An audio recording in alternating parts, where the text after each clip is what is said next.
Wala nang apoy, ngunit sa isip ay naglalagablab.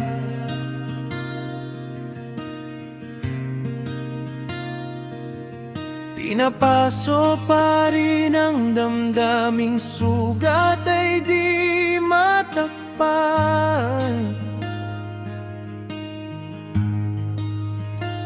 Nagtatanong kung paano, saan muling sisimulan ang buhay na pinaghirapan, ngayon'y tila naiwan.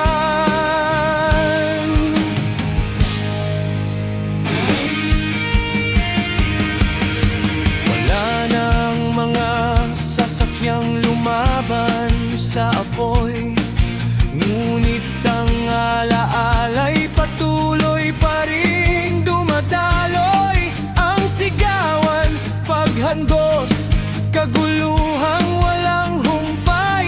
Kahit anong pagsisikap, wala ring naisalbay. Tapos na nga ba? O simula pa lamang? Bakit ang sakit ay patuloy na nararamdaman? Isang linggo nang lumipas, parang kahapon pa rin. Ang maitim na usok ay nakatanim sa damdamin.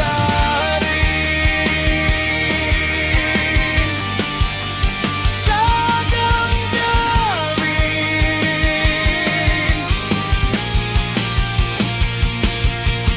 Wala na ang dating tahanan at pahingahan ng mga pagod na katawang sa buhay ay lumalaban sa pansamantalang tirahan. Ngayon'y nakasilong, ngunit ang dating nakasanayan ay hinahanap pa rin doon. Tapos na nga ba?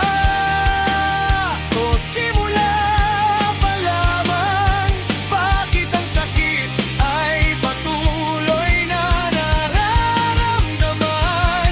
Isang linggo nang lumipas, parang kahapon pa rin. Ang maitim na usok ay nakatanim sa damdamin. Ang hirap kahit maidlip, trahedya'y sumisilip. Kapayapaan ng puso, kailan kaya mahahagip? Minsan ang katinuan ay tila nawawaglit sa pait ng karanasang tumima na parang pagkit. Madalas, hindi dalawin ng antok sa magdamag. Parang usok na nalanghap ay ayaw nang lumisan. Nawawala